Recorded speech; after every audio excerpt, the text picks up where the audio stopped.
what's up guys? Welcome back to another episode of Improvement Time. Today we'll be doing a voiceover for a push B workout. So we're going to start off with incline hammer press. So typically for this movement I like to do about 4 to 5 sets of 10 to 15 reps. As you can see, for me I have to stop midway just to make sure I'm stabilizing my chest and my pecs. Right now, typically what I like to do is I like to warm up with a plate, and then I like to kind of slowly acclimate close to my working set and see how I feel, because each day I feel a little bit different due to lack of sleep or just hectic schedule. And right now my schedules have been a bit nutty. Maggie and I are really getting ready for the arrival of our son, and so we're kind of like running around everywhere and just doing multiple things. So any free time I get to work out, it's pretty much like a blessing for me. So as you can see, set 2, we're doing 2 plates and 35 pounds per side, and pretty clean. I would like, if anything, just looking at this, I would like to actually just kind of like arch my back and scapula, retract my scapula just a little bit more, so that I'm letting more of my upper pecs do more work. I'm still feeling them whenever I do these. However, what I need to really do, especially with chest, is to really just optimize every little thing, because that's one of my biggest improvement that I need to do, that I need to make in order to become more competitive when I get back on the stage. As you can see right here, set 3, we're gonna go with 3 plates per side. This is actually typically pretty good, because usually when I'm training at Harbor, I'm only working on like 2 plates per side. Again, this really depends on the order of exercises that I'm doing it. At this gym, it's pretty quiet, so I'm able to do it first. So this is set 4, 3 plates again. I was able to hit the higher rep range the last set, but what I like to do is try to hit it again for an additional set, just because I want to make sure that it's not a fluke. I want to make sure that I'm doing it consistently, and pretty much, as you can see, it wasn't easy. I'm glad I actually stuck to the weight. Yeah, so I've noticed that my chest have been growing this off season, so definitely there's new muscle density more than I have had in the past. So this off season has been off to a great start, even though with a little bit road bumps and just a little bit a busy schedule, but that's part of life. Next movement, we're gonna move into dumbbell incline press. So one thing I like to do is kind of play around with the different angles all the time. It does make it harder to kind of progress and overload accurately each week. However, what I try to do is just hit the higher range spectrum. So I try to hit about 10 to 15 reps again. Again, I typically do about 4 to 5 sets of these, just to try to give a little bit more volume for my upper pec development. And so far, they're responding pretty well, I must say. I do feel the strength going higher. They're going up. They're more controlled. They're definitely feel more fluid, more natural than they have had felt in the past. So typically what I like to do is try to visualize myself holding with the barbell. That's one thing for me, and I typically have to like make sure I'm cueing myself to kind of feel the mind muscle connection from upper pecs, because it's so easy for me to kind of throw my shoulders and arms into play. Especially that's why I haven't barbell pressed in a long time, because I just don't feel it as much, and to me, like, it wasn't worth investing more time into training with that movement as a primary movement, because it was just hard to progress over like accurately, progressively, and I just didn't see the development that I needed.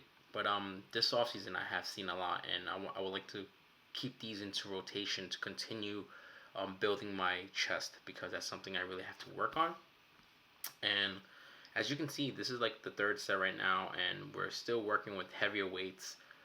For me at least, because usually typically when I do these for like a 2nd or 3rd movements, they're not as strong, but today they felt great. I was able to really just feel the contraction, and due to the shortness of time at the gym, they were closing up early. I just had to really make sure that I kept rest periods short, so that also kind of didn't give myself as long of a break, which is good, because typically when you want the hypertrophy benefits, you want to keep the resting period shorter. But it's just for me, usually typically I like to take a little bit longer, but this is like good practice for me anyway, because with Noah coming on his way, I just want to make sure I have time efficient workouts, meaning I can't spend more time in the gym like how I used to. So this is definitely a good pace of change. So typically what I like to do, because I did not go heavier with the dumbbells, I did a quick drop set on my last set. So there's a lot of ways to kind of stimulate the body, so it doesn't always have to mean, especially for a lot of my clients, even for myself back in the days, I focused too much on moving the weights. So there's so many different ways around it. If anything, I've noticed that I'm now lifting less weight than I have had in the past, which is fine, because it's bodybuilding, and it took me years to kind of understand that. Typically, I like to do OHP movements. However, due to time, whenever I do OHP, I typically try to push the weight a little bit, and the recovery periods is a little bit longer.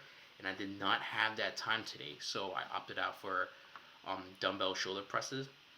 Again, for these, I do 3 sets only, because I do so many pressing movements on my push days that my front delts really gets a decent workout. So typically I just choose like one shoulder movement in the front and do 3 sets of like 8 to 15 reps. And I choose a weight that's good enough where I can really pump it out and not feel like I'm not really working them out. Alright, so the next movement after that, we're going to be doing the decline hammer press. Now at this gym, I mentioned before, they have all the incline hammer presses, and that's awesome because for me, benching isn't great. And at Harbor, they don't have the decline one, so I just do like a decline dumbbell bench. But for this, it's not bad. So I typically feel it's like a different movement, even though it targets a similar muscle. But I do like loading this up and just really start repping them out. Again, this is another movement where I try to hit the higher end. So one thing I noticed for any of my chest training, I can't go too low of a reps. So anytime I go lower rep ranges, I just don't feel.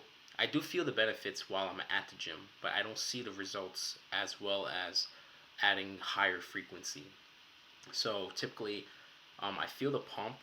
I mean, I don't feel like I'm dead at the gym, but when I do, over time, I do see my chest becoming fuller, especially when I'm at home, especially when I catch a pump, and they just feel more overall developed, and that's something I need. So I've seen that it's working for me, and that's something I'm trying to do more frequently for myself, and also for any of my clients that are typically lagging with the chest as well. Because I think a lot of us, when we try to, we've seen a lot of powerlifters, and we typically try to mimic that powerlifting movement and just moving the big weights. However, we forget to become mindful that we're actually pushing with all other body parts and not just the chest, so it doesn't get the isolation that it needs. So typically, I have told myself, and I have told you guys, that I want to reduce mid pec work, but I still like to incorporate some. So what I like to do is like I add these on for kind of like a burnout. So I do like 2 to 3 sets of like 15 to 20 reps. Again, the weight's not crazy heavy. It's just really to get the frequency and the volume, just the blood. By the time I do these, my chest is already like pretty pumped and they're on fire. So this is something I like to do with this at this gym and also at Harbor, just to kind of give my body that pump. And I typically usually do these, and if these are like taken, I'll just do like a pec fly or the cable flies. Alright guys, so after that movement, I had a few minutes left and the gym was pretty much quiet. I was the only one at the gym, so I decided to do some cable crossovers. Again, with these, I go really lightweight just to make sure I squeeze and contract my chest. As you can see from this angle, my chest seems a little bit more developed than it used to be. At least that's what I like to tell myself. I do feel a lot fuller with the higher food, the volume, and it's just, the pump is great. Overall, it was an effective workout. I really feel these when I really take my time to kind of retract and really just squeeze as hard when I'm bringing them together.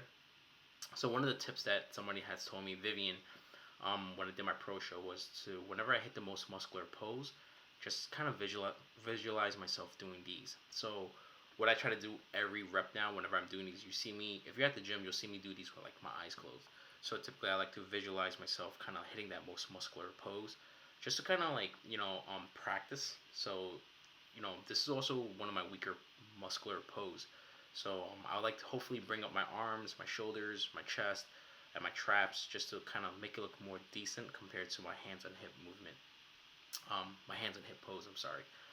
But overall, you know, with the time given, one thing I've learned is that no matter, there's no secret sauce, there's no secret workout, there's no perfect diet. It's only consistency that really helps your body develop. And you know, I've been pretty frequent, consistently tracking and also training. So even though I don't, when on the days that I don't track, I typically try to eat my protein at least and just go higher in carbs and fats. But as you can see, like I'm not. I still see definitions, and at this weight right now, I'm like about hovering around 176, 177, and this is the biggest I've been in a long time.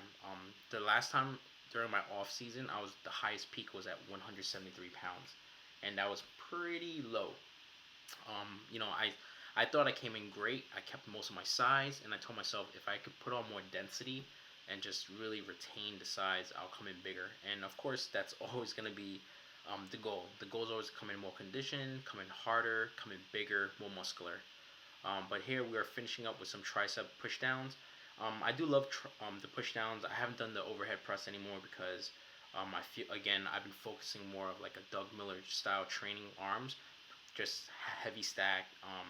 They do respond pretty well, my arms. So I go heavy stack, and I pretty much go with a higher volume, about 10 to 20 reps. And as you can see right here, everything is just really popping right now. And you know, hopefully I'll keep you guys updated because the this is gonna be the last push workout before I start a brand new training block when Noah arrives. So thank you guys for watching. Thank you guys for watching. If you guys like the video, please like, share, and subscribe. Thank you.